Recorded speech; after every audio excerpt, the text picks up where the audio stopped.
Great.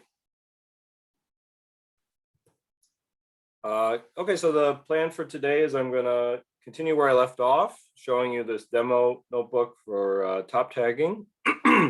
We're going to cover deep learning approaches to top tagging. So we're going to apply a deep neural network, a dense neural network, and also I'm going to explain to you sort of in broad strokes what a convolutional neural network does.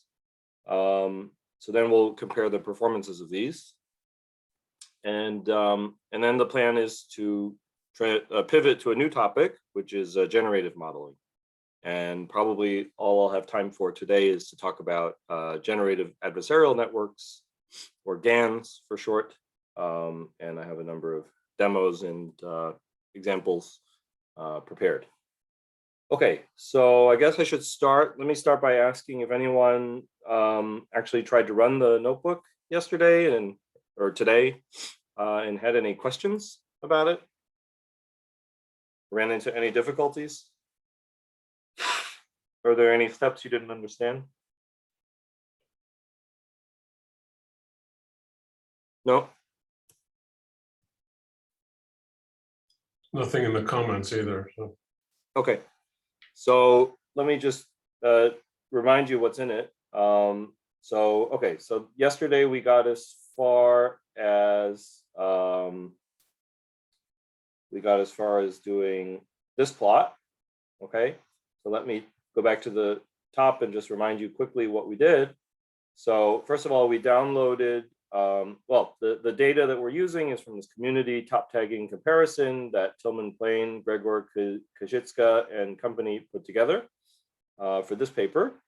And from this top tagging data set, which consists of the 200 highest PT particles, 4 vectors in every jet, for TOPS and for QCD. I computed a number of high-level features, three high-level features, and put them into this file. So downloading this file it's a very small file, just 3 megabytes.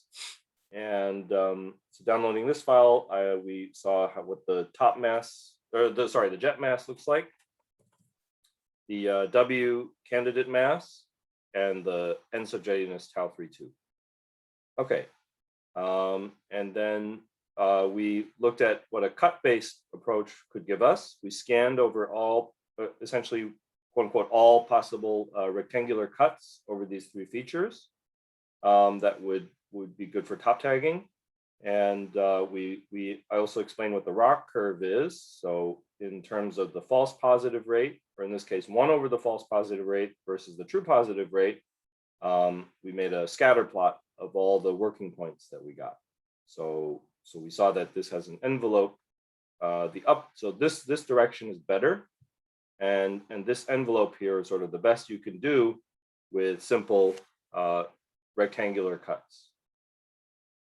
All right, and then the last thing we got to do is I got to show you very quickly, I guess, how Keras works. So Keras is this API or framework for deep learning, and it sort of makes a number of the common steps completely, it codes up a number of the common steps for you so you don't have to do that from scratch, and it makes it easy for you to define quickly simple neural networks. So for instance, here's a fully connected neural network with 2 hidden layers and ReLU activations, 64 nodes in each hidden layer.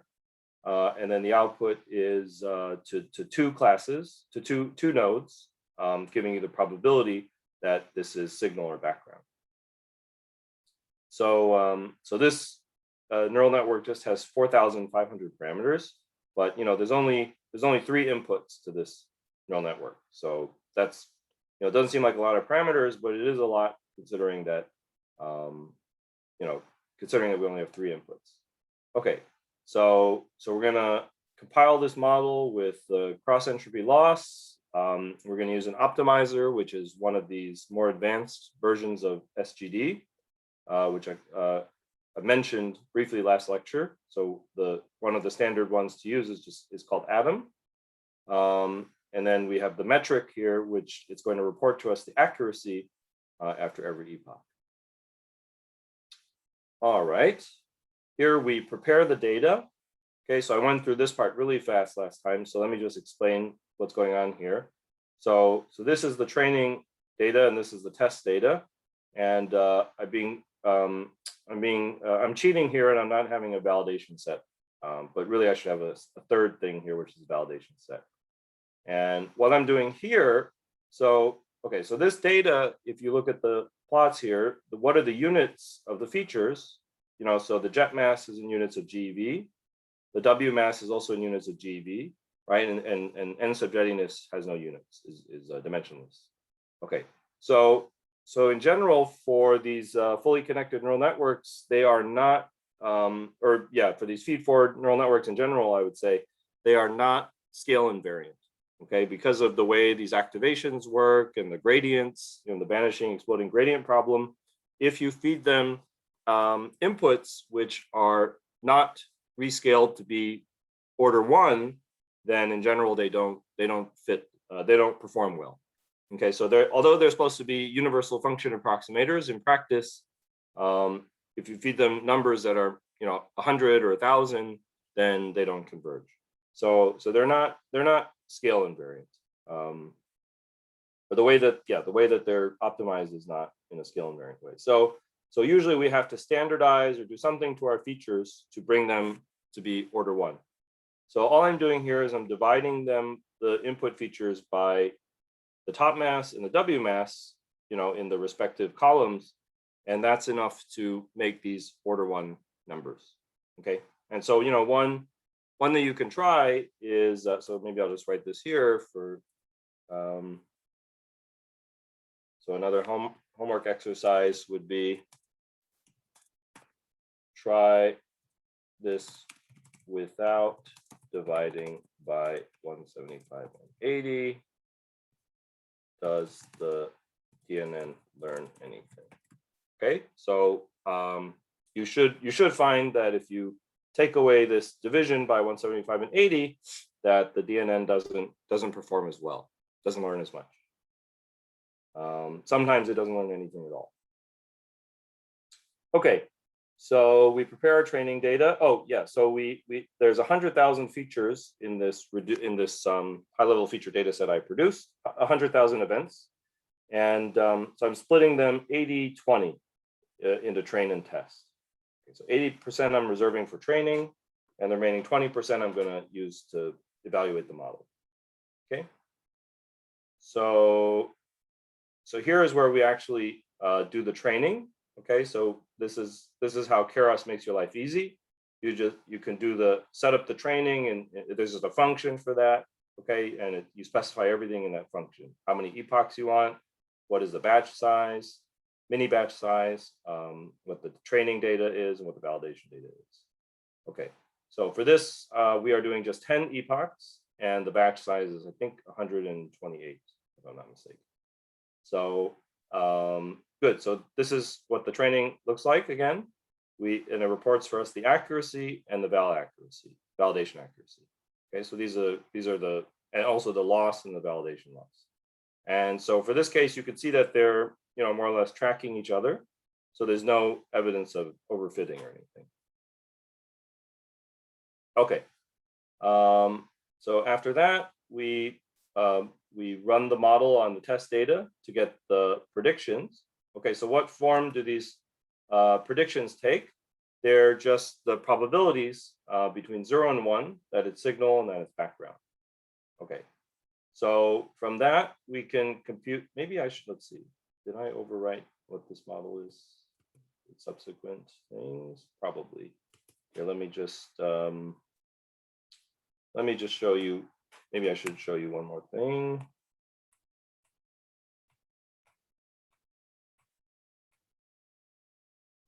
Okay, that just takes 20 seconds. 10 seconds, really.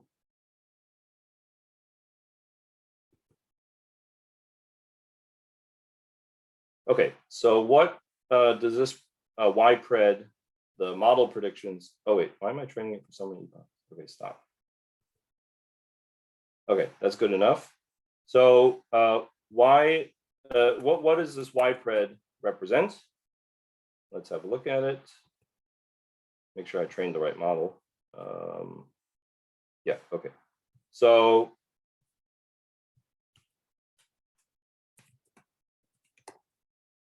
right, so this is evaluated on the test set. So there's about 20,000 events in the test set, and the shape of this is 2. So there's 2 entries per row or per event here.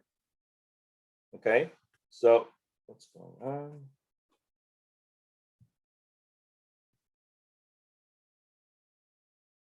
Why is it frozen?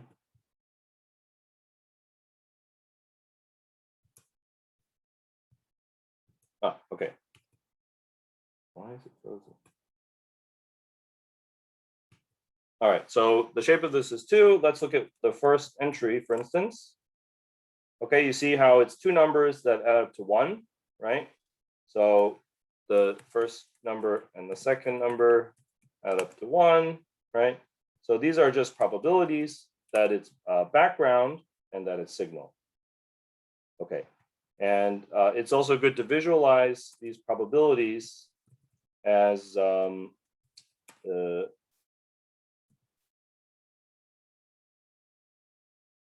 histograms. Okay. Whoa, that's not what I wanted to do. Sorry, in what sense are those probabilities? Other than that they add to 1, that's of course not sufficient to call this a probability. Oh, sorry. Yeah, good. So they live in probability space, and we should interpret them as the neural network's best guess or best fit to the probability that it's signal or background. Yeah. So of course, yeah, it's not really the true probability of that, but it's the neural network's best fit to that. Does that answer your question? It's really a probability. It's just certainly some sort of classifier where 1 means signal and 0 means background, but I'm not sure whether 0.5 means 50% signal and 50% background. It just means somewhere in between. Good. So I have not explained one thing, which I was going to do it later in the lecture, but maybe I will take a moment to do it now because we're going to need it later. So there's something I'm not saying, which is that this thing called the Neyman-Pearson lemma, which is the optimal classifier, the optimal binary classifier is this probability, or is this likelihood ratio. And that when you minimize the binary cross entropy loss, if you truly minimize it, then at the minimum the function is the probability. So let me just explain what I mean real quick. Let me find the right page of my notes here. Okay. So right. So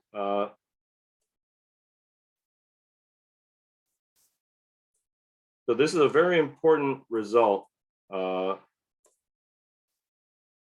in statistics and also for a lot of applications of deep learning and also applications in our field. So we're gonna use this Neyman-Pearson lemma over and over again. So we're gonna use it today too when we talk about GANs.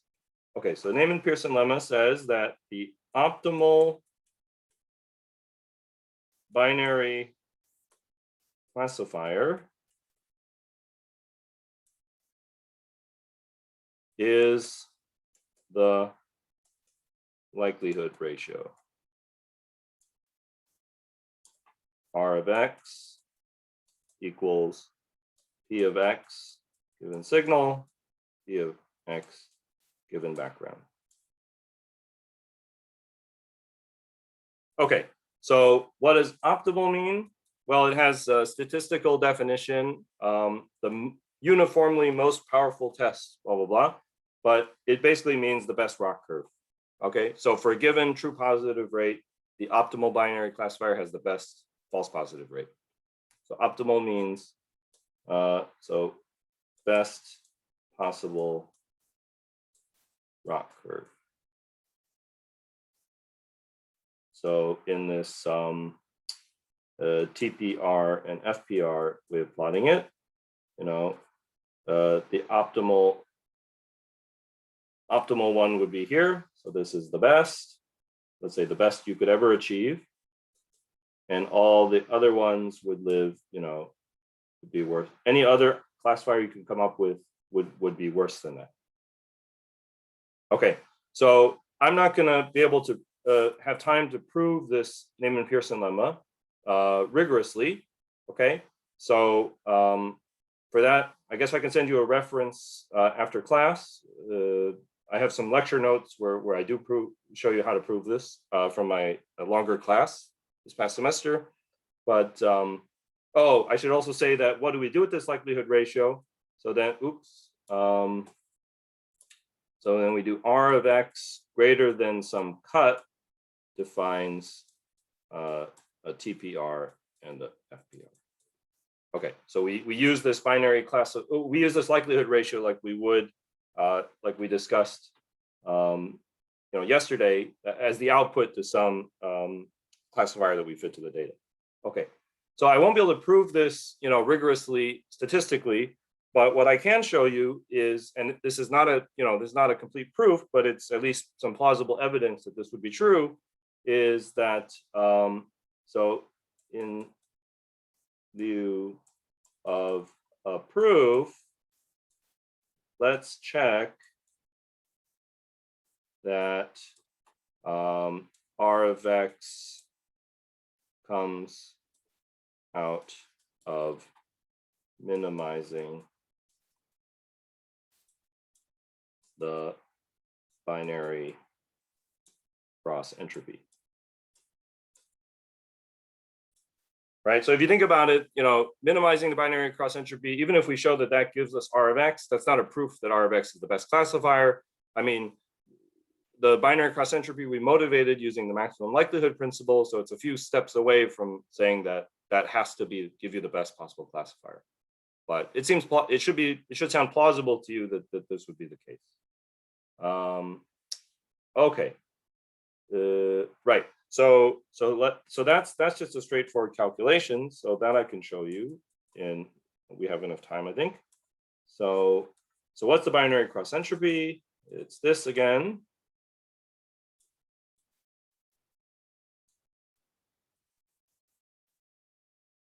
All right, and so in order to get a probability density, like you see here out of this, I have to go from the discrete, sorry, there's an I here. I have to go from this discrete sum to an integral.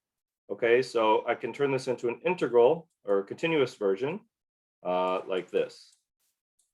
So this integral over the probability of X given S is the same thing as summing. This is like the sampling version of this, okay? And I have log of f of X. And then here I have P of X given B, log of 1 minus f of X. Okay, and so what should I do next to minimize this with respect to F? So we all know how to do that. That's just calculus of variations. It's even easier because there's no derivatives of F here, right? So think of this as like a Lagrangian, but only involving F and not its derivatives.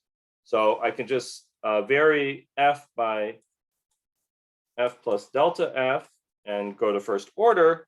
And so that tells me that I should set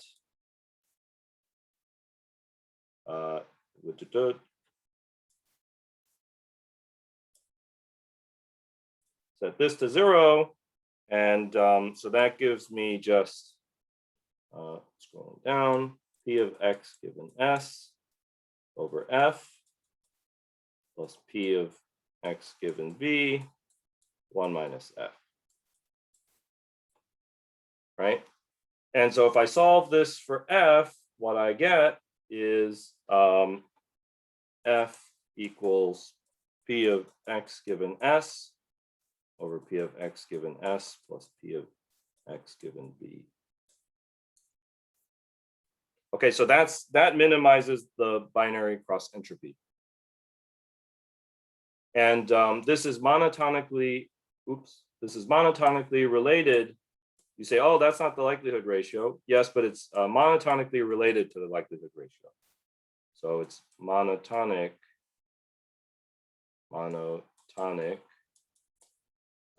with respect to R. Okay, so as R goes from minus infinity to infinity, this goes, as R goes from zero to infinity, this goes from 0 to 1 monotonically, right? So R and F look like this.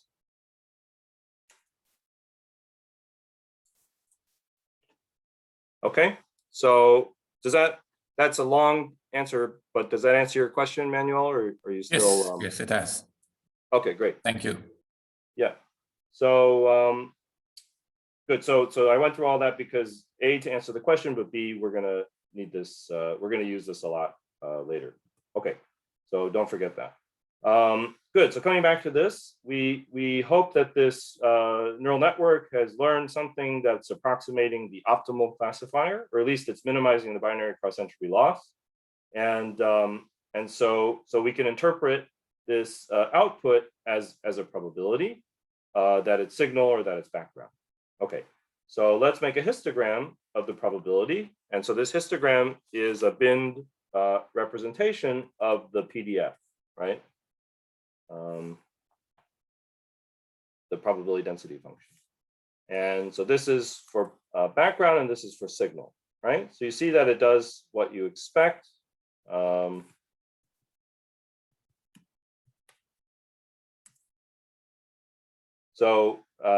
it peaks sharply at 0 for the background. So that's the probability that background is signal. It's a good classifier, should have that property. And it peaks sharply at 1 for the signal, right? So that most signals are recognized correctly to have high probability that they're signal.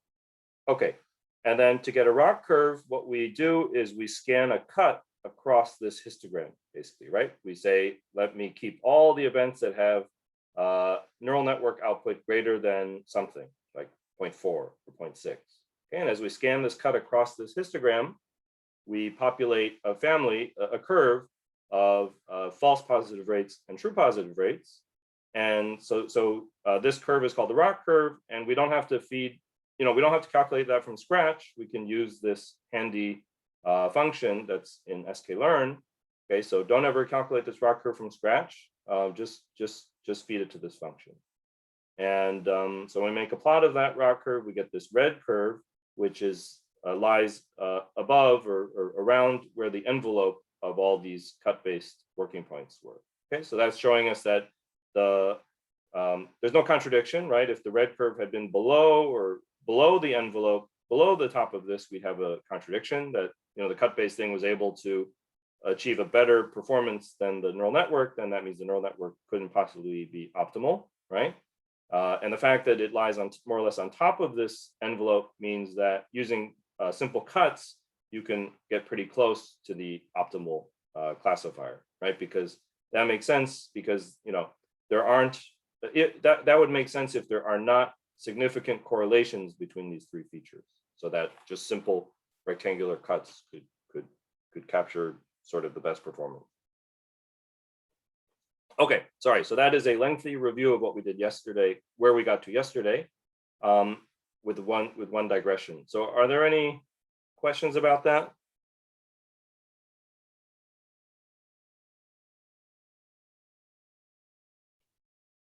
No? Okay.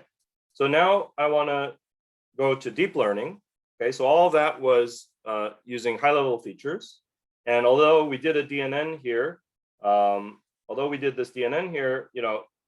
technically this is also deep learning, but we could have done the same thing with just a BDT. Okay, so it's not really a demonstration of the power of deep learning. So now what I want to do is I want to train a dense neural network on the jet constituents themselves. Okay, so that requires me to download another data set. This is the original top tagging data set in the original format. Okay, and we're just going to work with the test data. So the top tagging data set has a trained data set, which is 1.2 million events or jets, and then validation and test samples, which are 400,000 jets each. So we're just going to work with the test, because otherwise it's too much data and we're going to run out of memory in the Colab notebook. Okay, so we take the test data, we download it and load it into memory, and this is the data format. Okay, so it's 200 4 vectors, energy, momentum, energy, momentum. Okay, and then what is this? We can ignore the last few columns, and then the last column is whether it's signal or background. Okay, so we load it into memory. We process it a little bit. Okay, we keep just the 4 vector information. So you see it has this shape 200, 4, and then we keep the so all the constituents here are massless. Okay, so the hadron, these are all hadrons. And so all the hadrons at the LHC are effectively massless, right? They're moving at high enough energy that they're effectively massless. So instead, in order to not feed the network redundant information, I'm just going to throw away the energy. Sorry. I'm just going to throw away the energies of every particle and only keep their 3 momentum. So that's what I'm doing here. Okay, so the final training data shape is 200 particles and their 3 momentum and 400,000 jets. Stop me if you have any questions at all. Okay. Again, we're gonna choose a batch size of 128. We're gonna train this thing for 30 epochs. Okay. So since this takes about 5 minutes, I trained it in advance. Okay. Here I am splitting it up into training, validation, and test. And I'm dividing all the 4 vectors by 100 to get them to all be order 1. Okay, I played around with this architecture a bit, and to be honest, I think I wasn't able to find too much variation. So don't take this to be like a Bible truth or anything for what you should do. This is just some random, think of this as some random architecture selected randomly out of all possible architectures. Okay, but this one has 512 nodes in the first hidden layer, another 512, 256, 64, 64, 64. So it has 6 hidden layers. And what am I doing? I'm taking every event or every jet, which has this, shape, right? 200 particles of their 3 vectors. And I'm just, so all these particles are PT ordered, okay? And so I'm just flattening that whole thing to one giant 600-dimensional column vector. And then I'm feeding that column vector to the neural network. Okay, so that is what's being done here. This is the thing being flattened to one big column vector. And that's the input shape that you see here. Sorry. That's not true. I'm not taking a 600-dimensional vector and feeding it to it because, sorry, most of these entries are 0. Actually, let's look at the first event here. I will show you that. Okay, that's not defined. Why is that not defined? Just missed S in the chats. Oh, I missed an S. Okay. Whew. S. Right. So here are the 204 vectors in the first event. And just want to call your attention to, so this is PX, PY, PZ, and these are ordered by PT. So this has the highest PT and then it goes down. Okay, you can see this is 172 and 110 GeV. So that's a large PT, and then the numbers are, well, you have to add these two in quadrature in your head, but you can see that overall the numbers are going down. Okay, and eventually they're all 0, right?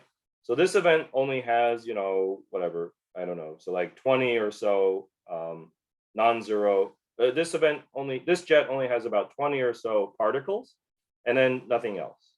Okay, so most jets don't have 200 particles in them. Most jets have maybe 20, but there's a long tail. So this data is organized. This data is formatted so that to allow for jets that have different sizes, and this is the 0 padding that's done to get you to a fixed array shape. Okay, so you see how there's all these zeros. So because probably the particles that are very low PT are not carrying a lot of information, what I did for this DNN is to Okay, what I did for this DNN is to just truncate every jet to the 30 highest PT constituents. Okay, so I'm not feeding it 600 numbers, I'm feeding it just 60. Oh, sorry, 90. I'm just feeding it 90 inputs. Okay. Good. So one more thing. Oh, so this model has 465,000 free parameters. Okay, which is like a medium-sized model as far as our field is concerned. And let's see. So this is one more thing I'm going to do when I train this thing. In Keras, you can do all sorts of things. One thing you can do is to save the best model. Okay, so this is telling Keras to save the weights of the best model. As it trains, it'll keep track of the validation accuracy, and it'll save the best, the epoch with the best validation accuracy. And if it sees a epoch with a better validation accuracy, it'll overwrite the model with this, with this new one. Okay, so that's how we're going to select our model. Again, we compile it and we fit it. Here I chose to do it for 50 epochs. Okay, so let's look at what it does, right? So here's the accuracy and the validation accuracy. And remember, our our DNN trained on high-level features got to about 90% accuracy. Okay, so how are we doing here? Well, you see that the training accuracy is starting to exceed the validation accuracy. So there's a bit of overfitting going on, but it's not terrible. I mean, this thing is not degrading, it's just sort of plateauing. And in fact, it's still sort of fluctuating up sometimes. So yeah, so we train. The gap between the validation accuracy and the training accuracy is growing, but the number that we care about is this one. And this is not, going down, it's just sort of plateauing. All right. So after 50 epochs, we could have stopped earlier, I think, but it is degrading maybe a little bit. Okay, so you see there's some evidence for overfitting. Well, sorry, there's a lot of evidence for overfitting, right? The training accuracy is 93%, the validation accuracy is stuck at 86. And it's a little bit worse if we'd stopped earlier, like here, we could have hit 87%, slightly better accuracy. Okay, so after all that, we load the best model, right?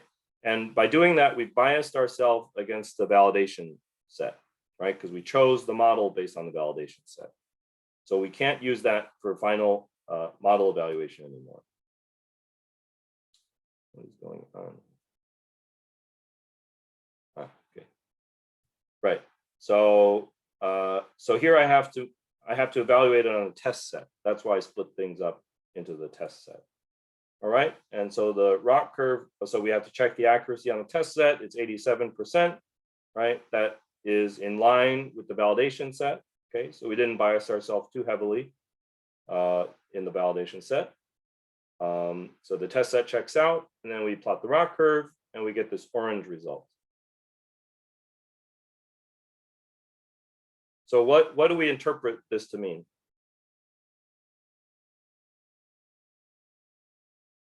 So let's pause for a moment and discuss this. So remember, the blue points are what we got from simple cuts. Red is what we got from a DNN trained on the high-level features. And now orange is what we're getting from a DNN trained on the jet constituents. So what should we take away from this plot? Anybody have a thought?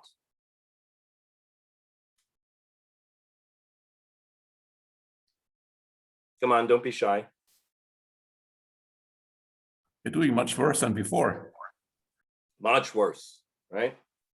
Yeah, so the true positive rate, say here, is like, this is like a factor of 10, right? Remember, this is a log scale. The true positive rate is like a factor of 10 worse. By the way, this illustrates why this way of plotting it is more useful for our field. Like, we care a lot about this true positive rate. And this is a factor of 10, which is a lot, right? But the accuracy metric didn't look too bad, actually, 87% versus 90%. So the accuracy metric can be very, very misleading for our field. And the reason is that the accuracy metric is really only sensitive, you can check, but it's really only sensitive to what's happening up here. And this is a working point with, say, 90% signal efficiency. This is a working point that we never we never really, we usually don't care about this kind of working point in our field. We usually want to live down here.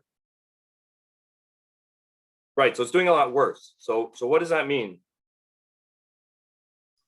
Don't look too closely.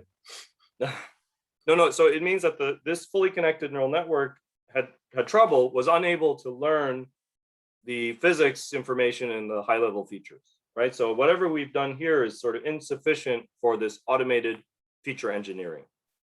So somehow doesn't have enough power or information or something to learn the, what do you call it? The jet mass, right? Or the n sub jettiness. It's failing to reconstruct all that knowledge given the inputs. Okay, so there's a few things to note about that. Right, so right, so first of all, so we could have gotten a better result if we had given this more data. Unfortunately, I can't do it in a Google Colab notebook, but if we had used the full training set, where do I show the amount of data?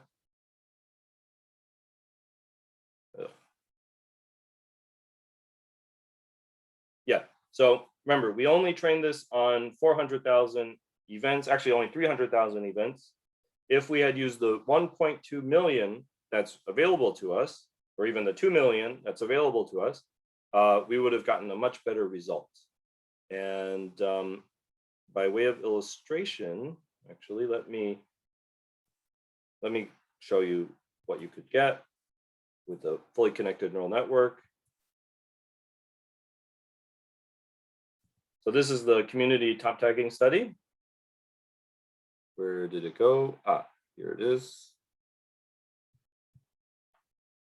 Okay, can you all see this PDF? Yeah. All right, so people did this fully connected neural network. I think it's called TopoDNN here. Okay, so yeah, 4 vector based taggers, Topo 200 4 vectors. So they did PTA to phi, but that's fine. Maybe that would give us slightly better performance if I'd done that. They also do the 30 highest PT jet constituents. And it's based on some Atlas DNN top tagger that actually only uses the 10 highest. So they're going to 30 here. All right, so otherwise, they do not tell us the architecture. You have to go to reference 35 to see the architecture. Anyway, it's similar to what I did. I think that's how I got to what I did. So here's the ROC curve for all the different approaches that were considered. You see that TopoDNN is one of the worst classifiers, right? One of the worst performing ones. But let's see, how did it do compared to what we?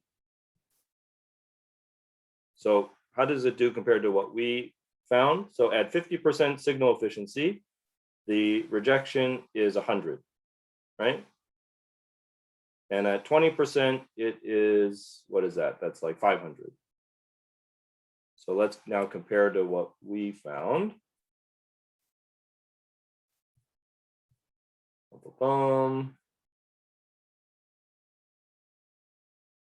You see, so it's worse, right? So the TopoDNN is living here and here, which is actually still not the best you could do. That's interesting. So the TopoDNN being trained on 1.2 million jets would give you better performance in this orange curve. So just training with more data alone is important. Okay, it gets you a performance gain. But still, I think the fully connected network cannot learn everything that's in these high level features. Okay, so that brings me to the next thing, which is a convolutional neural network. All right, so I'm going to go back to the notes, the lecture notes, to explain to you what a CNN is, and we'll see how representing the data using a jet image and training a architecture that has more structure to it, more symmetry encoded in it, allows it to more efficiently learn the physics information in these jet images and get a performance that exceeds this red curve. Okay. Are there any questions so far about anything?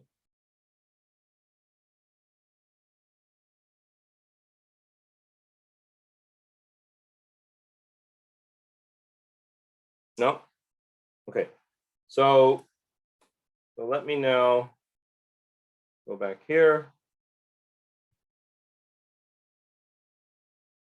and explain what a convolutional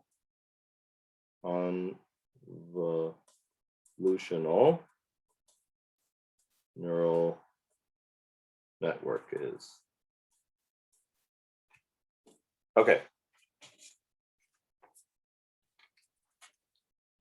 So a DNN is the most general. It's the most general feed forward neural network, but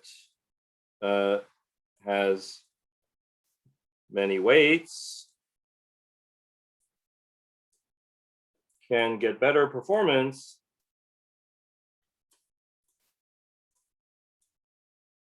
you can get better performance in many cases by reducing the number of independent weights using symmetry. Okay, so that should be familiar to us physicists, that if you leverage the symmetry of the problem, you can get a more compact description of it, more powerful description of it, and you know that can have lots of benefits. Okay, so for images, the CNN architecture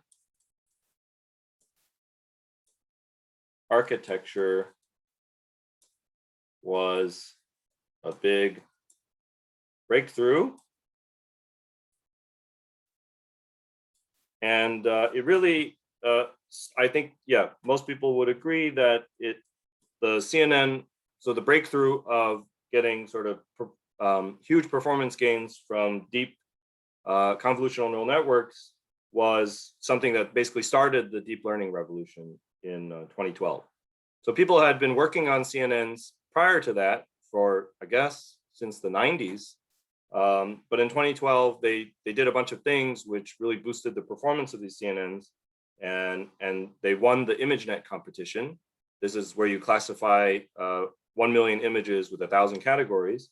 So people won the ImageNet competition using a deeper and more powerful CNN than had been considered before, and they won it by a pretty big margin. Like people they had this competition every year, I think, and people were sort of the progress was sort of slow and incremental, and then the CNNs like blew everybody out of the water, and everybody. So that was very exciting to people, and after that, deep learning really took off. Okay, so the CNN was a big breakthrough, and the idea is that it leverages translation symmetry. So 2D translation symmetry in images. And what do we mean by translation symmetry in this context? What we really mean is that CNN is configured to finds 2D features in images. For instance, one feature might be, one low-level feature might be, okay, draw this better. Suppose I have a big image. Oops. Suppose I have a big image, and I might have inside the image, I might have a boundary between light and dark. So that's an edge of some object in the image, maybe. Okay. So the CNN is set up to find these edges or these boundaries between light and dark. And the translation symmetry that it's leveraging to reduce the number of weights compared to a DNN is that this boundary between light and dark can occur anywhere in the image, and it's the same boundary, whether it's here or it's here. It looks the same, right? To say maybe a better example is, like a face, right? A face is the same if it's here, if it's here, if it's here, if it's here, right? It's the same face. It's the same feature, right? Or I don't know, like a hand, right? I'm not very good at drawing, right? So a hand is the same no matter where it is in the image. So the CNN basically is gonna, the way it's configured, the way it's designed, it will have it will find a feature which is a face. So it'll have like a face detector. It'll have like a hand detector. And what it detects is driven by the task it's trained for and by the data set, right? If I train it on faces to classify faces of different types, then it will learn the features in those faces which are most useful for classifying them. Like, I don't know, if it's doing age, it'll classify wrinkles or something. It'll learn feature detectors for things that are markers for age, right? Okay, so that's sort of what the CNN, the idea of the CNN is. So let's see how that works in more detail.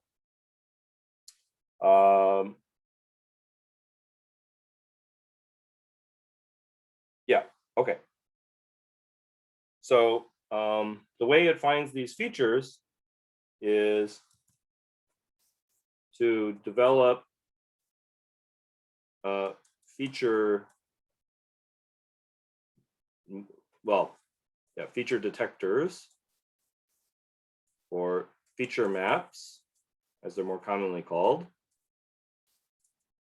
The CNN will drag a filter over, it's really a linear filter, over the image. And this dragging process is where the convolution of convolutional neural network comes from. Okay, so let me just give an example. So suppose I have an image, right? It's got pixels. So the CNN will start with some filter that you specify the size of, let's say 2 by 2 pixels. So it'll have this filter. So for example, a 2 by 2 filter. Okay, so the 2 by 2 filter, it has weights. Let's say the weight is W1, so I can think of the weights as a matrix again, right? And what the filter does is it multiplies the pixels element-wise. So let's say the pixel here is A11, A12, A13, A14, ... Right? So the filter will multiply pixels element-wise. Let's see, make sure I have a formula for that. Yeah, so good. So it'll send, let me write a formula. W11, A11 plus W12, A12 plus W21, A21 plus W22, A22. So it'll map, A11, A12, A21, A22 to just one number. So that's the weight. That's how the weights multiply the pixels of the image, and you can have a bias and an nonlinear activation. So that's the output. It's just one pixel. But then I repeat this. I drag this filter, I convolve this filter with the image. I drag it across the image like this. Okay, so this produces, let's call this A11 prime for the new the output of this convolution.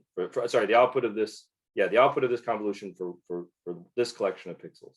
Okay, so as I drag it across, I can have Aij prime for ij running across the pixels of the image modulo boundary effects, which is described by this formula.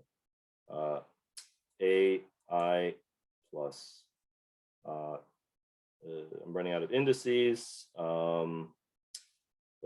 R, J plus S, WRS plus B, summed over R equals RS equals 1 to 2.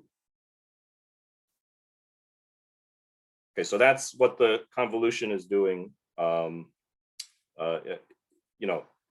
a formula, as a general formula. Okay, this is for 2x2 filter. And in general, I would sum over the filter size. That's something I can choose. Okay, so what this feature map will produce, what this convolutional process will produce is a new image, basically, right? This has indices of I and j running over all the pixels, modulo edge effects, right? So after doing a convolution, I get a new image. Is there a question in the chat? Yeah, what to do with color images. I will explain that in a moment, okay? So first of all, though, the fact that we can convolve over an image and we get an image. So what is this filter map learning, right?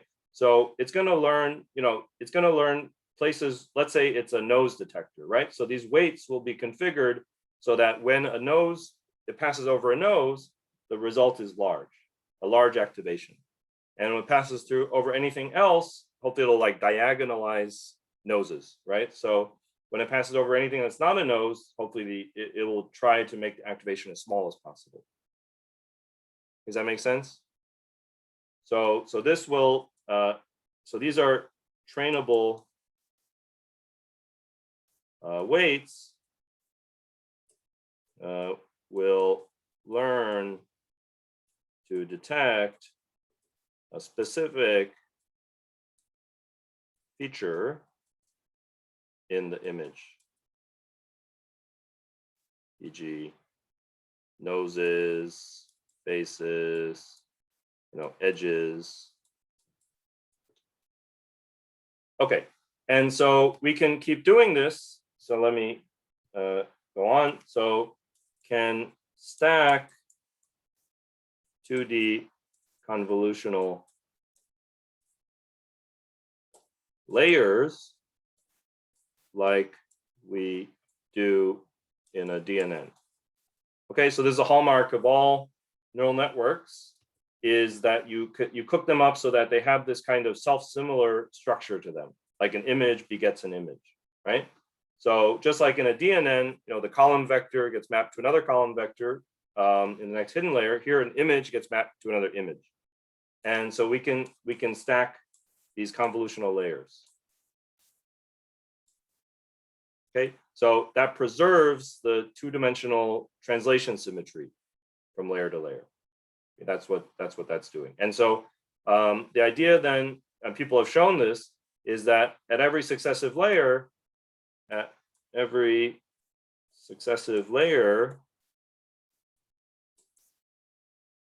CNN is learning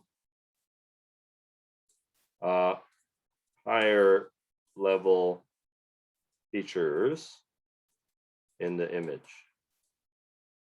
So it's learning more and more abstract features in the image. So maybe here it's learning, edges and circles and squares. And then here it's putting together those edges and circles to learn, I don't know, like eyes or something, or hair, I don't know. And then finally it's learning the concept of faces, right? So it's abstracting the features over the space of possibilities. All right. And then finally, what to do with colors. You can also, so with color, what about colors?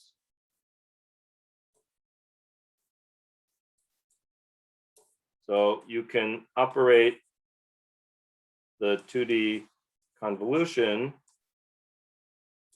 on multiple dimensions, channels. That is, you can think of an image with color as like a three-dimensional thing. So yeah, I think who asked the question? Martin said, for color image, do you distinguish the RGB channels? Good. So you can think of the standard color image as represented by 3 numbers in every pixel, RGB, right? And so for every image then, for every pixel then, we have three channels associated with it, right? So this would be R, G, and B, and these would be the pixels of the image, right? So that's how we can think of a color image, and nothing stops us from having, you know, arbitrarily many colors. Okay, in physics, you know, we might you know, use different things for the channels. Okay, it could be like energy in the electromagnetic calorimeter, energy in the hadronic calorimeter, tracking energy. That's something that people have explored, including myself. So good. So if you have this kind of structure, then you can just multiply a filter map with 3 channels. Okay, so what you do here can be augmented with basically another index. Okay, and so the way that the CNN will work is you'll still compress this down to a single channel. So it'll sum the information across these channels and get you a single channel. So sum over channels, output an image with a single channel. In principle, Yeah. a sufficiently large, normal, fully connected network should be able to learn this by itself, right? So just that it would be too large or too slow to do that? Good. Yeah. So why can't I do this with a fully connected network? So with a little bit of thought maybe and playing around with these formulas, you can convince yourself that I can do everything that I'm doing here with a fully connected neural network with some of the weights, you know, set to 0 or set equal to some of the other weights. So why can't my fully connected neural network do this? So it could in theory, but yeah, there could be just too many weights that so the more weights and parameters you have, if you want to get the same result, in general, the rule of thumb or the intuition is that the more weights or parameters you have, the more data you need. Okay, so by leveraging this symmetry, I can learn the same thing with less data. And you know, maybe with asymptotically large amount of data, there would be other difficulties with finding the true minimum, you know, with all these parameters, right? If I have too many parameters, the optimization algorithm may not be able to find the true minimum. But if I have enough data, maybe it would work. But you know, how much data I would need, probably, I'm not sure anybody knows, but it probably scales, you know, with some power law or exponential behavior. So a fully connected neural network may never have enough data to learn as much as a CNN could. But certainly for a finite, limited amount of data, the CNN is more efficient and will learn more than a DNN will because it has fewer weights. Does that answer your question? Yes. Yeah, so at least that's what's believed to be going on. Okay, so lest you think, just one last thing about the colors. So lest you think that the color information is being thrown away, there's one more thing that we can do with the CNN based on this idea that you can stack these channels to make like a third dimension out of the image. So at every given convolutional layer, we don't just have one filter map that we're learning. We have n filter maps, usually like 100 filter maps. Okay, so at each layer, each convolutional layer typically learn, typically learn n of 100 filter. So we do this convolution with n different filters, right? So each filter has, say, 4 weights associated with it in this 2x2 example, and we'll do this n times. So let's say 100 different times. N is 100. We'll do this 100 different times. So now we have 400 weights associated to these 100 filters. Okay. So and so what do we do with all that? Well, each filter produces one say a black and white image, if you like. So what can we do with the 100 different filters? We can stack them. We can think of them as channels. So this will be n. So each convolutional layer then produces an image with n channels. Right? So at each layer, we're not just interested, each filter is going to learn one feature, right? So we need to make sure we have enough filter maps that it can learn all the relevant features for the task at hand, right? So we can't just learn eyes, we have to learn eyes. We have to have one filter that learns eyes, one filter that learns noses, one filter that learns ears, etc. Okay? So that's how we accomplish that. We train at every layer, we train a large number of filters. Okay. And usually the last step of a CNN, I've blown. I have a question. Yes, yes. So do you tell it what the filters are? I thought, you kind of learn what the filters are by fitting.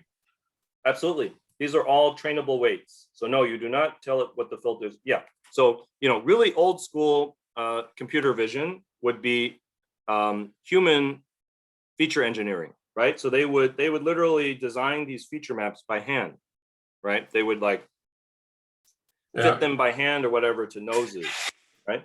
So that's what's so cool about this is now we don't tell it anything. We just tell it there are 100 features. Go figure out which are the most relevant features given the task at hand. But do we train each level separately? Yeah. So good. So also it used to be, before backpropagation was invented, people would train each level separately. That would be called, they had a fancy way of saying the stupid thing that's really suboptimal called greedy layer-wise training. But now with the backpropagation and modern computers, you can just train the whole thing end to end. So you have like however many convolutional layers you want and however many filters at each layer you want. And all these weights together, you just train the whole thing using backpropagation. Okay. Excellent question. Bastian asks, is there a generalized formulation of the universal approximation theorem for CNNs? Yes. Yeah, people prove the same thing for CNNs. And I don't know the state of the art, but so probably, you prove it for infinitely, let's see, what's the degree of freedom here? Probably you prove it for infinite number of feature maps. I'm not sure. Actually, I shouldn't say something I don't know. So, but there is some analog of universal approximation theorem for CNNs. Yes. Good. Yeah. Any other questions? So the last thing I want to say is that usually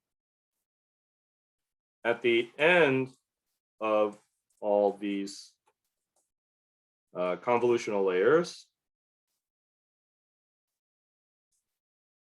oh, sorry. I have to explain one more thing. So, okay. Rewind. Okay, if I just keep doing these convolutional layers, and I zero pad or whatever, then the image doesn't actually get smaller. And what we want to do typically is we want to reduce the dimensionality of the problem.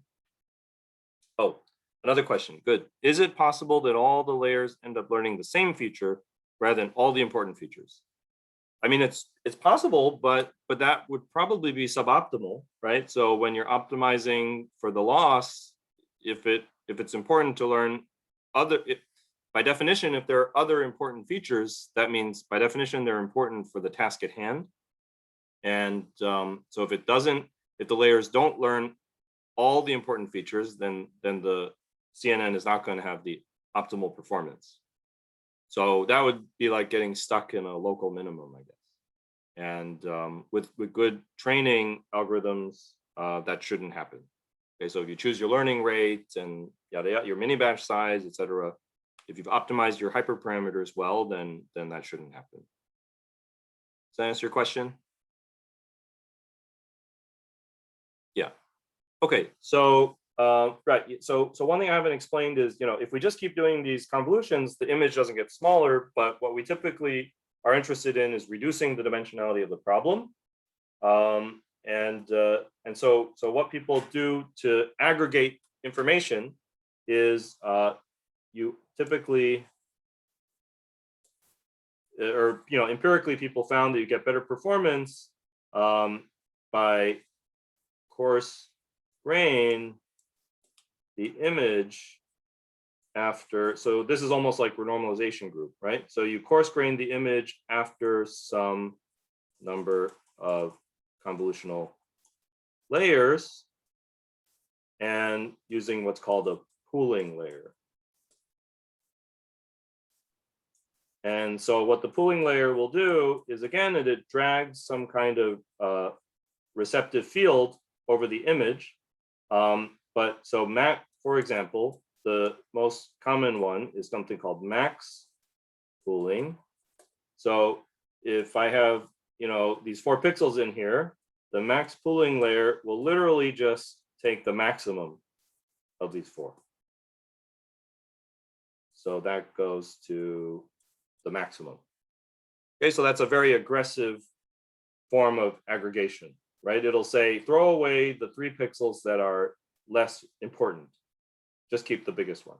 So remember, what do these pixels mean? These are 4 outputs of 4 different, these are the outputs of the feature map, right? So of one given feature map, right? So maybe it'll say that this is the location of the nose that I believe, most confidently. Okay, and so I'm going to throw away these other bits of information, right? You can also do something called average pooling, which would be, A plus B plus C plus D over 4, etc. There's different choices you can make for the pooling layer. Okay, so these pooling layers reduce the image size. Well, if it's 2 by 2 by some factor, e.g. factor of 2, right? So good. So I might do convolution, convolution, convolution, and then max pooling makes it a lot smaller. And I might do some more convolutions, and then max pooling makes it even smaller. Eventually, I'm down to a very small image, like 3 by 3, 2 by 2 or something. So when I've decided enough is enough, then finally, the last thing I do is we flatten the reduced image to a column vector. And we would say, like, these are the abstracted 2-dimensional features now that we've distilled out of our full images, right? So maybe I'm left with like a 2 by 2 image in some abstract space, right? After all these convolutions. So I would say the pixels of that image, the 4 pixels are like, oh, and it has many channels, right? So maybe after every convolutional layer, I have channels. So although I'm reducing the size of the image, I'm accumulating all these channels. Yeah, actually, that's important. So I, that's 2D spatial information, but with, with many channels, so many possible features that I've learned.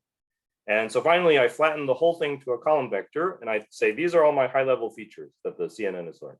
And I'm going to feed these high-level features to a DNN.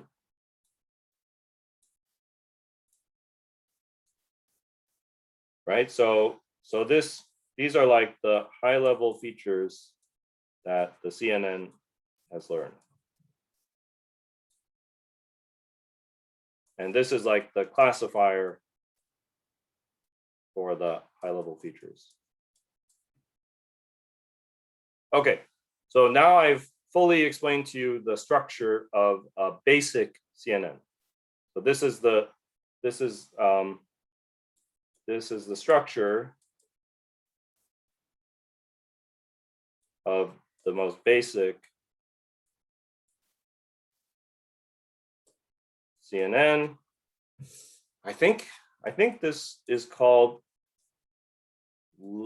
LeNet for Jan LeCun, who came up with the first CNNs, I think. Yeah, so if you look in the literature or on the web, you'll find LeNet. This was the one that, this is the structure of the CNN that won the ImageNet competition in 2012. Okay, and I don't have time to go into all the further innovations that have improved that past that point.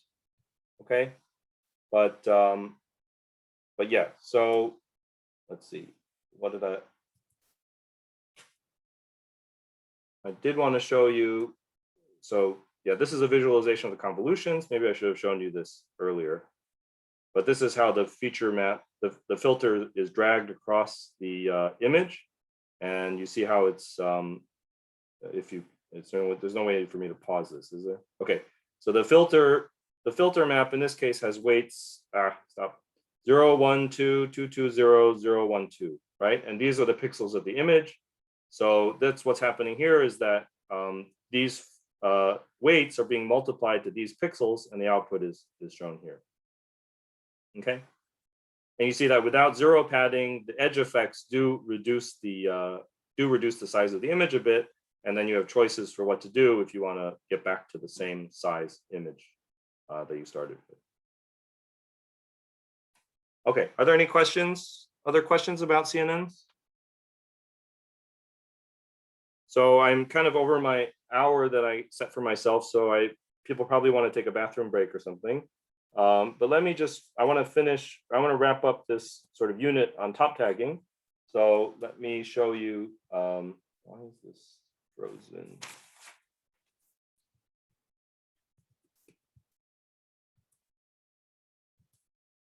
What's going on? I just want to show you what you can do with a CNN. Oh, okay, weird. All right, so I produced a sample of jet images that you can play with. Okay, so this is another representation of the low-level features in the jet. So instead of 4 vectors, I'm representing the jet as an image. And so you can think of the pixels of the image. Let me just show you a picture. So what is this picture? This is the average over all the QCD images. Okay, so this is like the average image. So what is this showing you? So you could think of these pixels as eta and phi in the calorimeter. Okay, so in detector coordinates, eta and phi, and it's been centered. Well, this is the pixel number, so it's not actually eta, right? So it's not actually phi, it's the pixel number. So it's been centered, all the jets have been centered to be at effectively eta and phi equals 0. So I guess you could think of this as like delta eta and delta phi. Okay, and the number that represents every pixel is the energy, or actually it's the PT of all the particles that fall into this pixel. Okay, so if there's multiple particles that fall into this pixel, then I sum together their PTs. Okay, and so yeah, this is what the average QCD jet image looks like. You see it's circular, as we jets should be. It's a cone of energy, right? With a very bright pixel in the middle. This is on a log scale. Okay, so there's a very bright pixel in the middle, and then this is what the average top jet image looks like. So it looks a lot broader, right? That makes sense because the tops have this three-prong substructure. Okay, one thing I have not done here for these images that you can do is you can rotate them and flip them so that they're all aligned along the same axis. You can like put the brightest pixel along the y-axis or something like that. Or the second brightest pixel, I mean, the brightest one's usually in the middle. You can do things that will standardize these images. And when you do that, you'll see the three-prong structure of the tops emerge. Okay, but here you don't see that because the images, the top jet images are oriented in all possible ways. Okay, so you could take these jet images. Oh, here are plots of 25 individual images. You can see how sparse they are. These are for QCD jets. See, typically they have just one bright pixel in the middle, but sometimes the QCD jets fluctuate to have three prongs like this one. This would be a QCD jet that's very easily confused with the top. But most of the time they just have one bright pixel.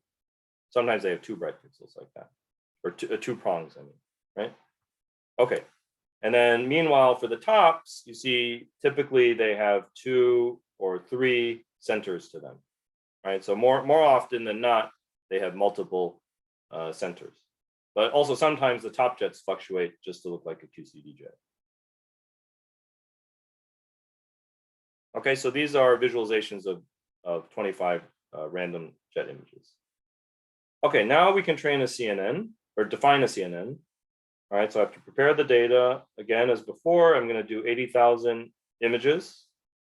And again, we could get a better result if we did more, but that would take too much time and too much memory for this Google Colab. And so this is the structure of my CNN. I have 128 feature maps in the first layer with a filter size of 4 by 4. Okay, and in the next layer, I have 64 feature maps, again, the same filter size. And then I have a max pooling layer with size 2 by 2. And I have 2 more convolutional layers of 64 and a max pooling layer. And then I flatten that and feed it to dense neural network. All right, so you can see what the sizes of the images are. It's 20 by 20 to begin with. And then after max pooling, it's 10 by 10. After another max pooling, it's 5 by 5 with 64 features. So I flatten that to the 1600 dimensional vector, which I then feed to the dense neural network. And this thing has, again, about 400,000 parameters. So the same number of parameters as the DNN that we trained before, but these parameters represent a lot more information because of the symmetry, the weight sharing behavior of the CNN. Okay, so I compile everything, I train it, and let's look at what the accuracy does. See, I'm hitting 91.5% or even 92% accuracy. So that's now surpassing the performance of the high-level features. Remember, that was around 90 point something percent. So that's the power of the deep learning with the right architecture. And so the performance of the CNN is this green curve. You see it's better than the red curve. So finally, we see the power of deep learning in this example.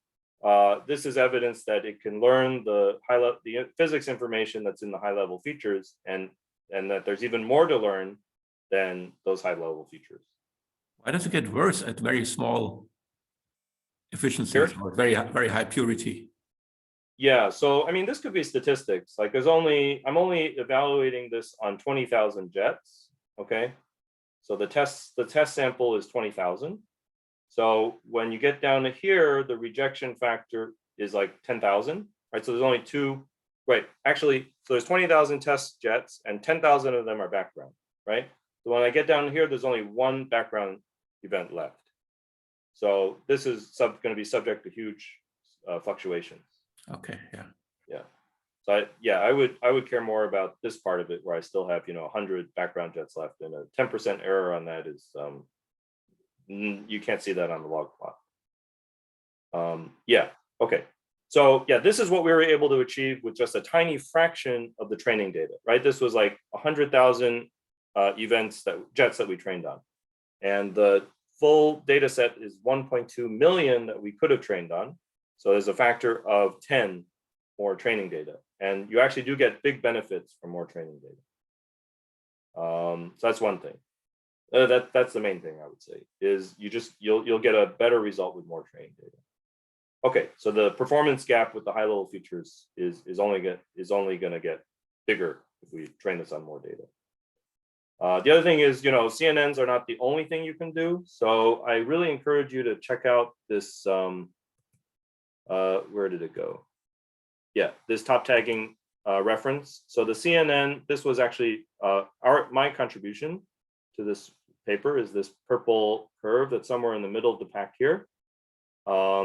Yeah, for a brief shining moment, like a couple of months, our CNN was the best top tagger on the market, and then people surpassed it with other things. And so the best performer was actually using something called a graph neural network. That's this blue one here, particle net. And yeah, some of these other ones are all, this ResNext here is also a CNN, but the CNN that we used is sort of this basic structure. And some postdocs at UCSB that also did particle net, so Huiling and Lucas, they also tried a state-of-the-art CNN. So this is one developed, I think, by Microsoft that won. So this one that we did sort of won ImageNet in 2012. And this green one here, which is nearly the best one, the second best one, I think. This one won ImageNet, in 2017 or so, or 2016. So this is a much more state-of-the-art CNN, but it's still a CNN. Yeah, so that's the green one, and then the blue one is based on a totally different architecture or representation of the data called graph neural networks. So yeah, so this is not to give you the impression that CNNs are the best possible thing, but there's other ways to represent the data that are also powerful.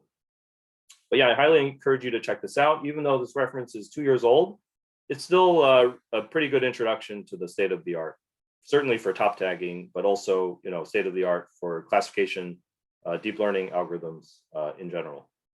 So okay, I think it's probably time to take a break. Just a quick question. Yeah, sure. Has this been used to measure the top board production cross section?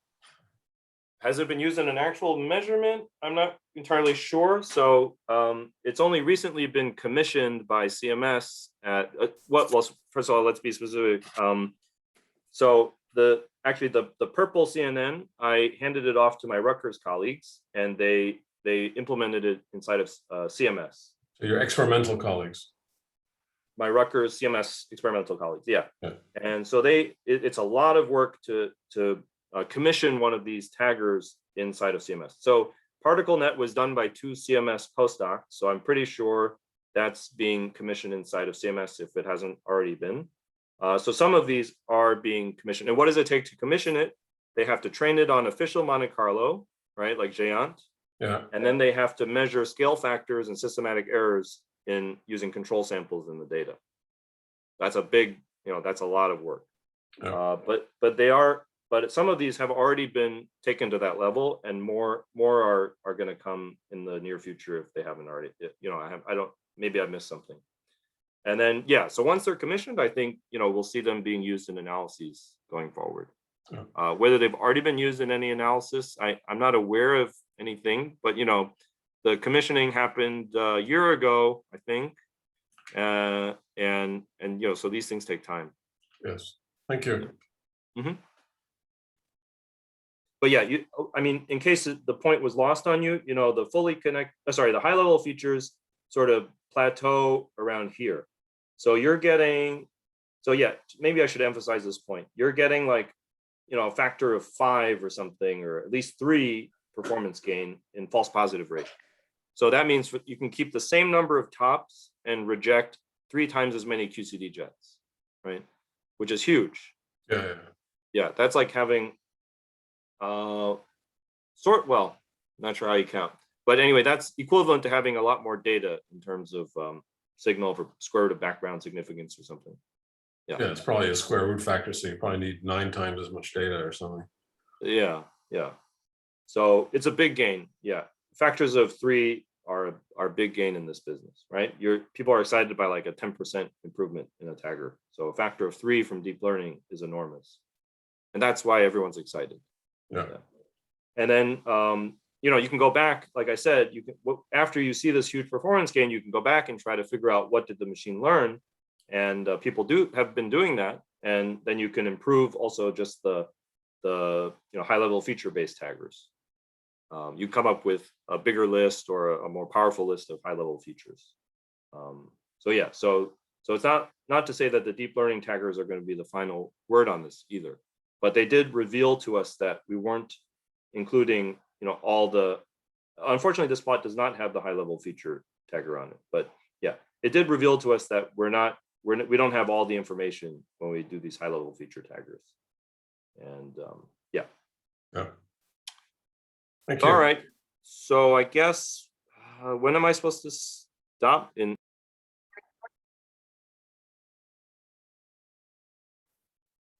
All right. So I want to switch topics now.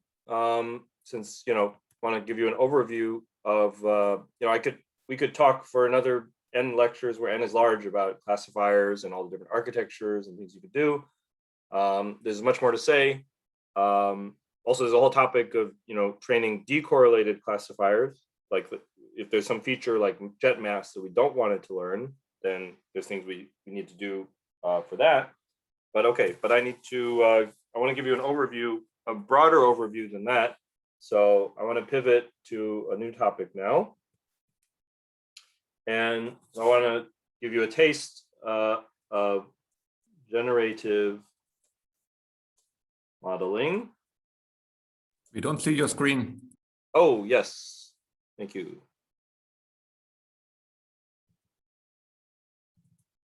Generative modeling and LHC applications. Okay, so what's the idea of generative modeling? So given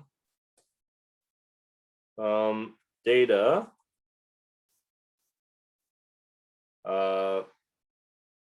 can I learn the P of X that data was drawn from, and then sample from it to produce new, new examples of the data. The new samples that resemble, or that look like, that are essentially, if this is working perfectly, can I basically produce more data given the data I already have, right? So that's generative modeling. Now, why do you think this might be useful for the LHC? It's quite costly to generate a fully detected processed event. Exactly. So simulating, so in the LHC, we do a lot of simulations. These simulations are costly, right? And so if we can learn the distribution of the simulations or the data itself, okay, two things, right? So first, yeah, simulations are costly. If we can learn the probability distribution that describes the simulations, we could sample from it presumably much faster than it takes to generate the simulations themselves, because the simulations themselves are being generated using physics, right? Using like showering and interaction with material and integrating over phase space, et cetera. So if we could shortcut all that with a generative model, then we could get a much more efficient, computationally cheaper simulation. But beyond that, what is the promise of generative modeling? I mean, what if we could dispense with the simulation altogether? What if we could train a generative model on the data itself? Then we can generate more data that resembles the data itself, right? Which is what the simulation is trying to do. Of course, we might not then, we wouldn't understand, the simulation has one other added benefit, which is we simulate specific processes like TT bar, right? Or W plus jets.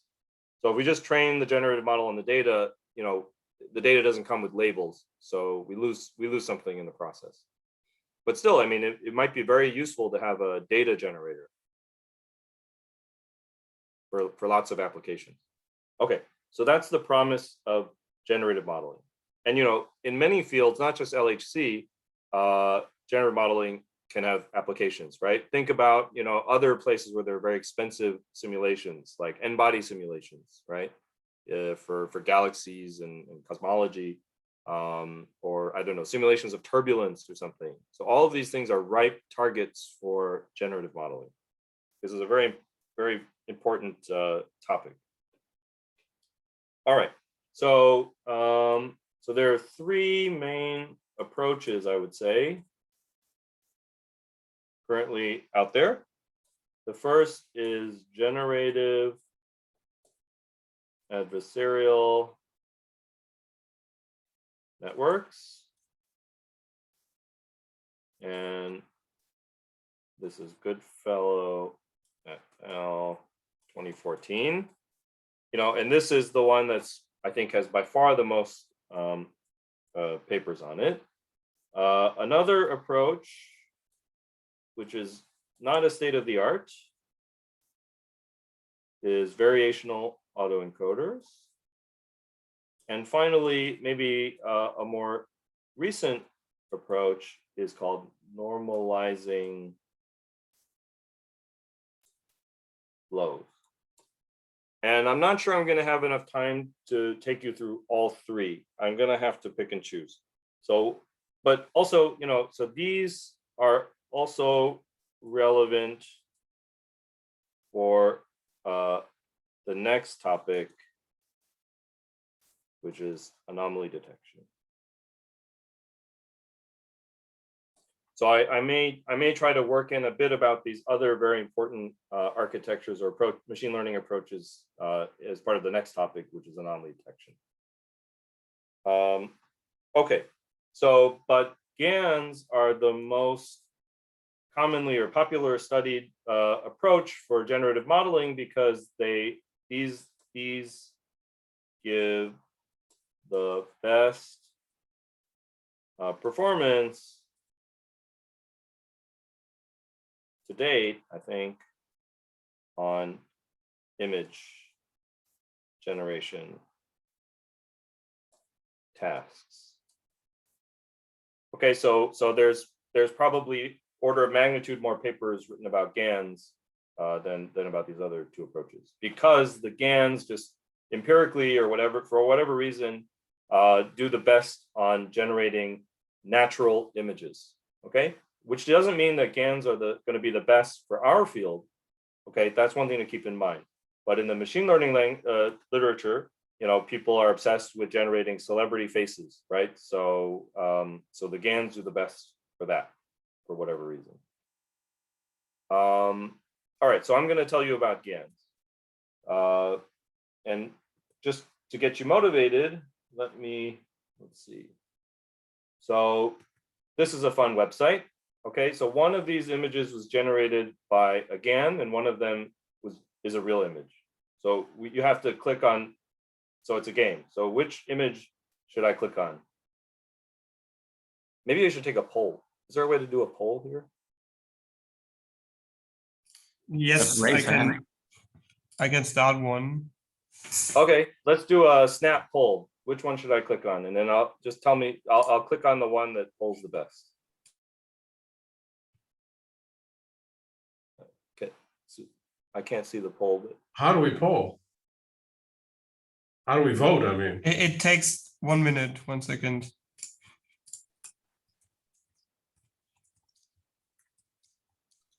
I know which one I would choose. So but I'm not going to participate in the poll. I don't have any special knowledge though. It's just by eye. All right, cool. but how do I vote? You can't vote your co-host, Herbie. Oh, Wait, co-host can't vote? No. I see. Even presidential candidates can vote for themselves. boo. I see. So look, so there's a Times. slight preference, 60 to 40 for the left image. So should I click on it? Yeah, that's 22 out of 23. That's good participation. You are incorrect. Ah, I would have picked the left one too. Look at that. Let's do one more. Well, okay, that one's too easy, no? The right one is, okay, let's do another poll. Yeah, most people think it's the right one. I put my thumb on the scale. No, that was too easy. I don't think GANs generate wacky images. Yeah, all right. Let me see if there's a harder one. Yeah, maybe that one's harder. Let me.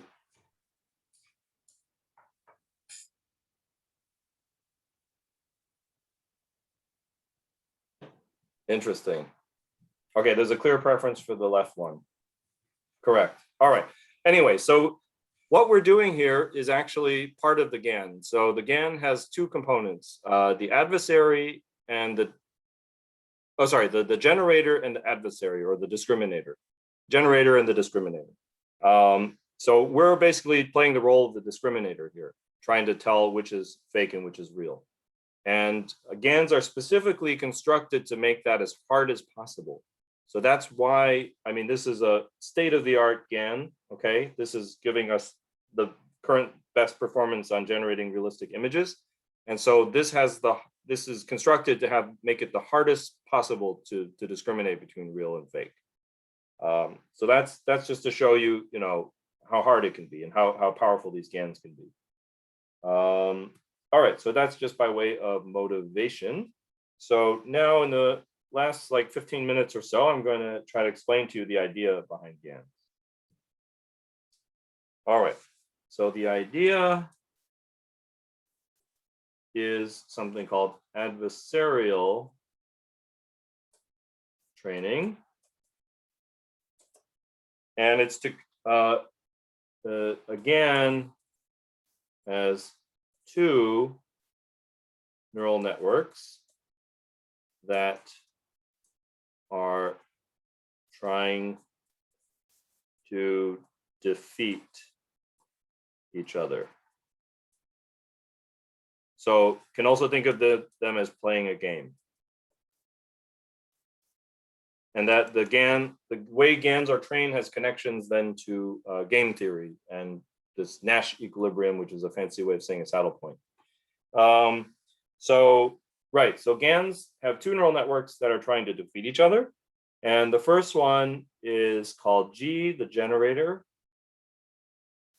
And this generates fake data. And then the second neural network, so this is 1, and this is 2. The second one is the discriminator, classifies real versus fake. Okay, so they're each trying to do the best they can, and they're in opposition to each other. And it's by balancing this opposition to each other, if they can work themselves to a stalemate, basically, that's sort of a saddle point of the optimization process, and that's where you want to live for a GAN. Okay, so the GAN loss is just the straight up binary cross entropy between generated and real data. So let me write that out.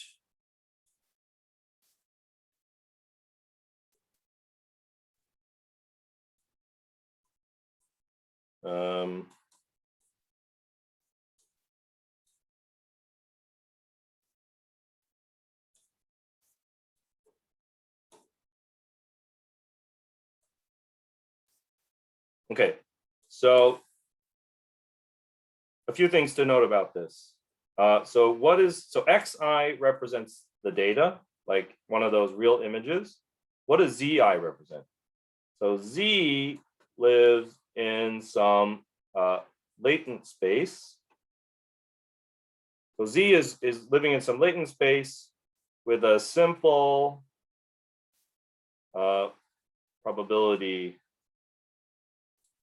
distribution, e.g. P of Z is equal to uniform or Gaussian. And the latent space, it has R to some dimensionality, D, and usually D is taken to be much, much less than the dimension of the data, usually. So like these images, wait, where did that website go? Anyway, the images that we just saw, yeah. So the images that we just saw might be, they look like high resolution images, right? So we're talking megapixels, right? And so millions of pixels. And usually this latent space that describes the generated images is going to have much less dimension, maybe 100 dimensions. Okay, so that's how, but it's by having this simple latent space, this latent space with a simple probability distribution. That's how we're able to sample. Okay, that's really key to this. Is we're going to draw samples from this uniform distribution in a reduced dimensionality space, and then so Z gets fed to the generator, which then produces samples. So this is Z sampled from P of Z, and this is X. If it's working, we're going to get X sampled from P of X. Okay, so that's how the generator takes the latent space variables with some sampling of them, and then produces fake images that live in the data space.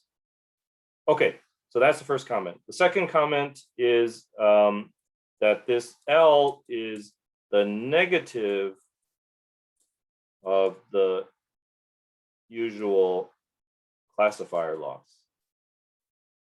Maybe I haven't been so careful with my minus signs, but the classifier that we were training before actually has minus this as the loss. Okay. In other words, this is the binary cross entropy, and when we classify, we're trying to maximize the binary cross entropy. Okay, and so we put a minus sign when we train the classifier because the optimizers want to minimize things. Okay, so this is the negative of the usual classifier loss, and classifiers want to maximize. Good classifier maximizes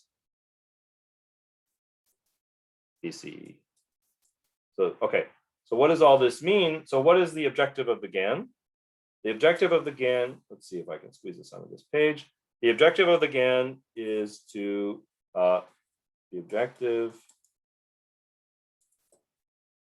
is this funny thing. We want to minimize L with respect to the parameters in G, and we want to maximize it with respect to the parameters in D.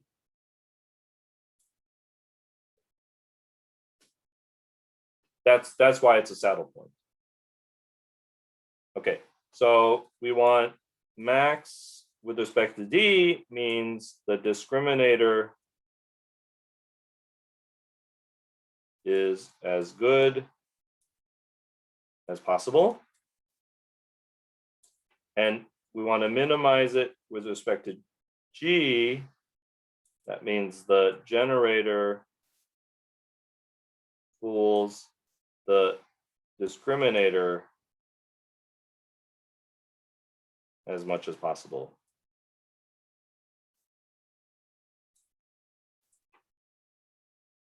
Okay. So, this should, maybe concern you a bit, because saddle point optimization, right? So we're no longer looking for a convex objective, right? Instead, I don't know how to draw a saddle point. We're looking for, I don't know, we're looking for something like that, right? So we want to have a maximum with respect to D, like this would be the, I don't know, this would be the D direction, and like this would be the G direction, right? So we're looking for a maximum with respect to D and a minimum with respect to G. So that is just like very unstable, right? That is, saddle point optimization is not a stable thing by definition. right? So how do we actually achieve this? How do we get the GAN to focus on the saddle point? You have to worry about that, right? Because it's going to want to run away. It's going to want to fall down this slope if you let it, right? So in practice, the way we train the GANs, okay, so saddle point, optimization, tricky,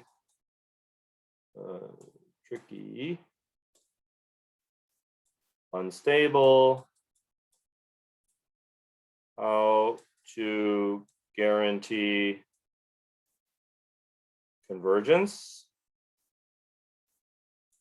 Well, the short answer is that typically, usually, I think the short, well, yeah, as far as I know, the short answer is you don't.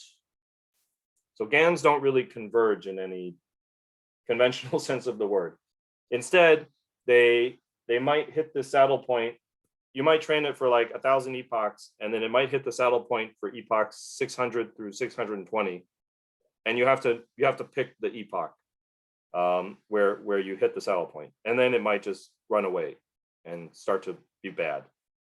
So selecting where the GAN hits the saddle point it's also not a very scientific thing. So what people do in practice actually is there aren't good metrics for this. Actually, it's a big problem with GANs, and so they will just train it for 1,000 epochs and look at the images by eye and say, oh, that looks realistic. Okay, we're going to go with that one.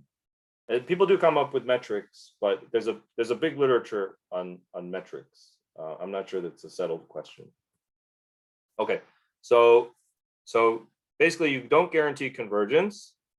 GANs don't often converge.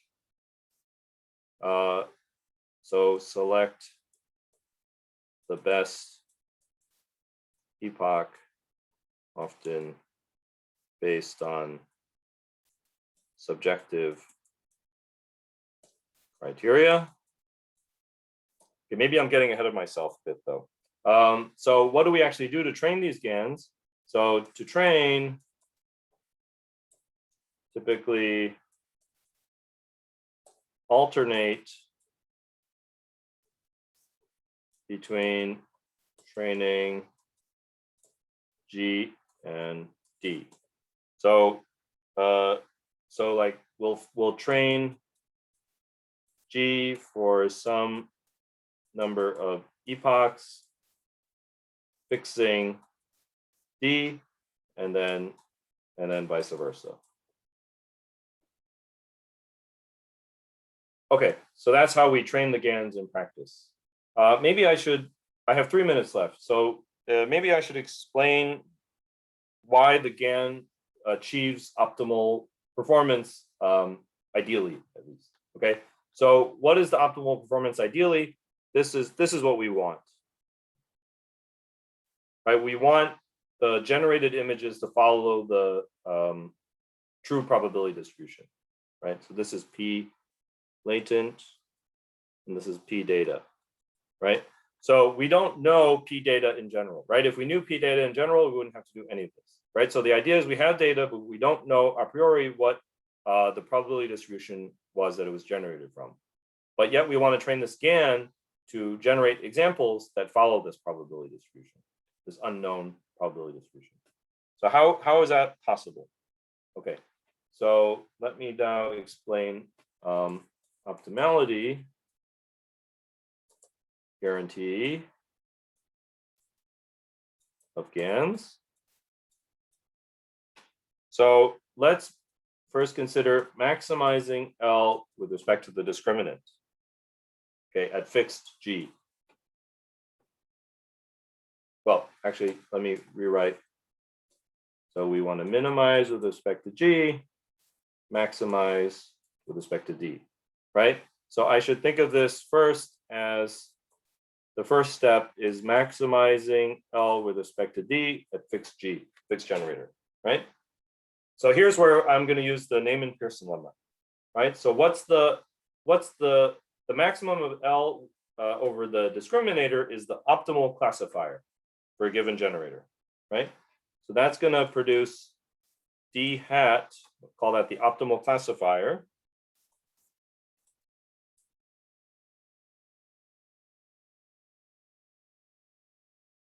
Between real images and images generated with G. Okay, so what is that? So that, according to the Neyman-Pearson lemma that we proved earlier in the lecture, is going to be this.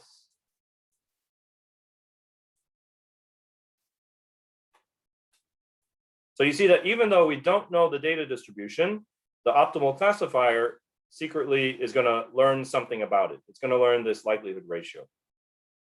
Okay, it's going to learn likelihood ratio between the data distribution and the generated distribution, right? So this is the NP lemma at work. So now let's plug this back into L.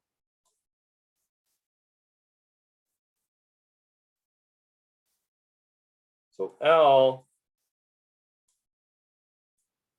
for this optimal classifier at fixed G, it's going to look like this.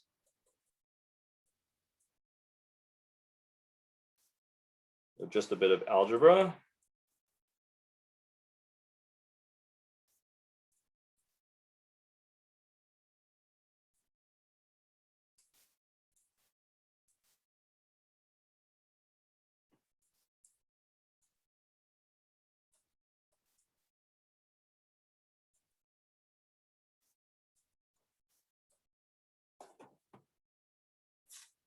Okay, so that's the L at fixed G after maximizing over the discriminator. And I can write this as an integral over the probabilities in continuous form.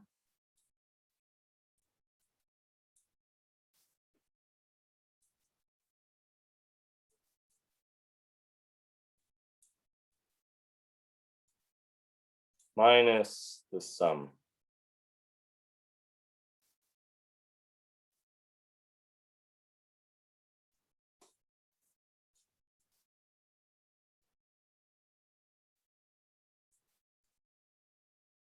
Okay, it's probably the most, the biggest formula we're going to write in the whole lecture. So, okay, so now maybe you guys don't have the background to recognize immediately what this is, and I don't have the time to explain it, to do a proper job explaining it. But this, if you know some information theory or have studied machine learning, statistics, yada yada, a bit, you will recognize this as a very famous information theoretic metric or distance measure between probability distributions. So this is actually 2 times what's called the Jensen-Shannon divergence between P data and PG plus a constant. So this is called the Jensen-Shannon divergence. And it has the properties that JSD is equal to 0 if and only if P gen equals, sorry, PG equals P data. So it's a measure between 2 probability distributions. Actually, I think it's not the distance, maybe. So it's a measure between of similarity between 2 probability distributions.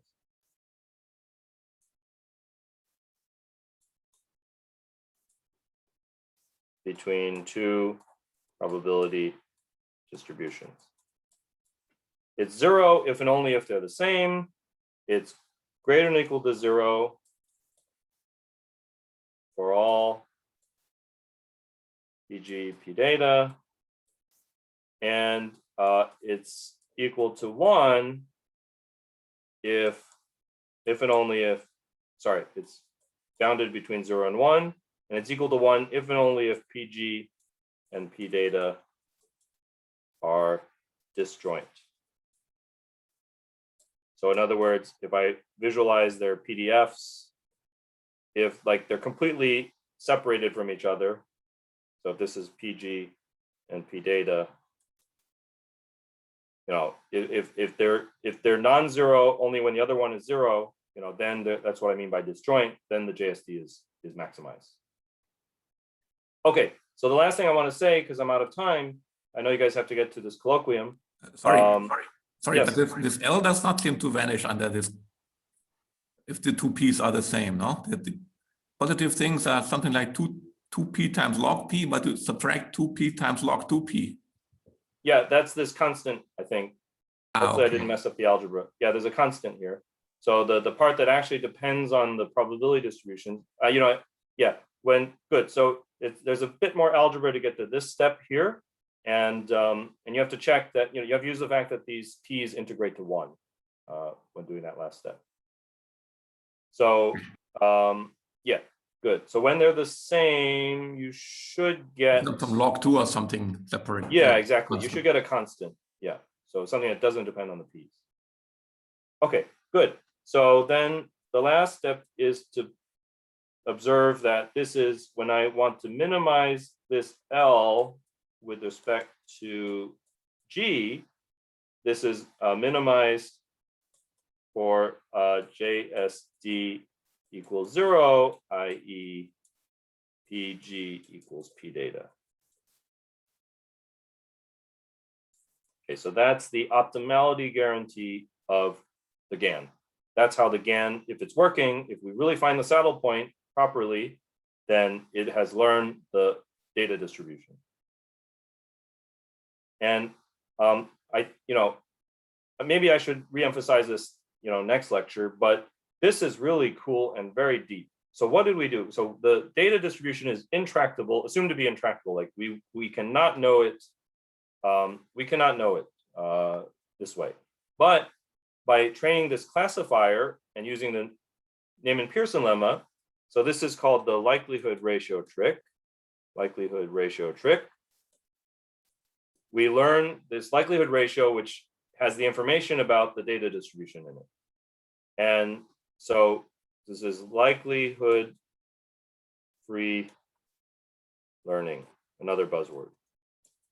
Okay, so we can now implicitly learn this P data, right? We can generate samples from it, even though we don't know what it is, right? By doing this likelihood ratio trick. So this is very cool stuff.